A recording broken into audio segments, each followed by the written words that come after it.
ง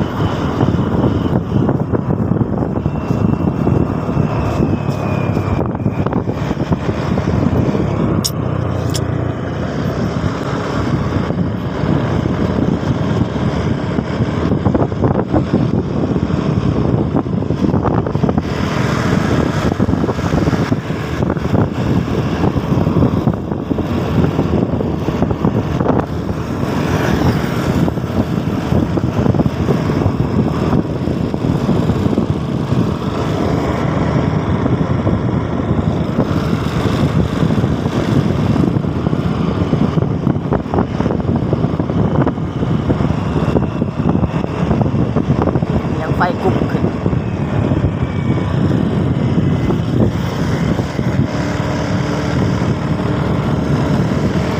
ไฟกุ๊บขึ้น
เขตดงมะค่าเนี่ยกันเนาะครับที่นั่นที่ดินเขาเจ้าไม้ไว้นะแต่ผมซื้อไว้ไม้ไว้แล้วก็รักกันเสาดินใหญ่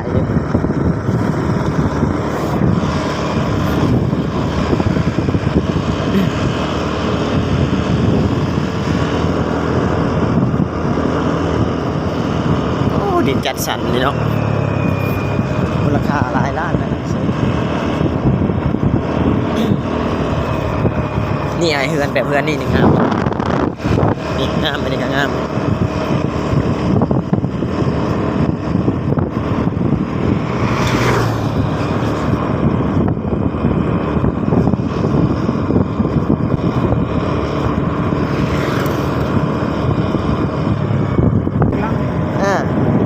รุ่นนี้ผมมีคาดรุ่นนี้มีแต่เบรกมืออย่างเดียว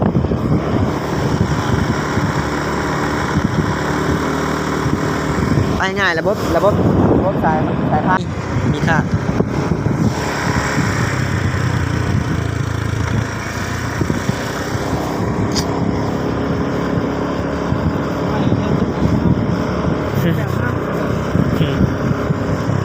อุกใจแต่เราบัดสิแล้วสิยังก็เราสิซ้ำแบบว่าตัวใดบ่คักบ่แน่หรือว่าตัวใดแบบสิมีปอกมีเปลี่ยนนะเอาเบิ่งโหมดนะบ่ได้ง่ายได้บ่ได้หนีง่ายดอกบ่ได้หนีง่ายดอกบ่ถอดเอาเนาะเวลาเมื่ออยู่แต่คือไอ้ต้อมโอ้ยไปยากเวียนไปเวียนมาอยู่หั่นแหละ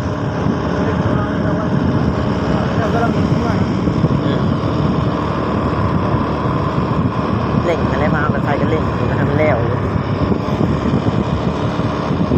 ในมุ้งในยังก็แค่นี้นะมันลงมาพื้นกะโลบ่ะกะโลก็โอ้บ่ได้ง่ายเลย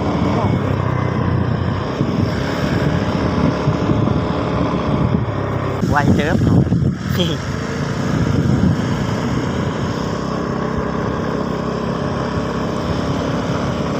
เฮาในสมมุติว่าถ้าเขาเที่ยวจะหนีหาจนแล้วเอื้อนลาวนี่ก็บ่ได้ง่ายเด้อแต่เบิ่งเฮาจะเป็นเราสิวางแผนเฮาได้แล้วเราให้นอนเฮาก็นอนเนาะเที่ยวก็โดดสิอาจสิบ่ไหวคันได้เที่ยวน้ำลาวกูมือใครอยู่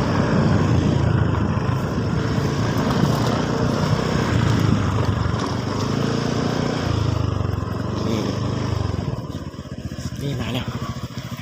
มาก่อนเอ้ย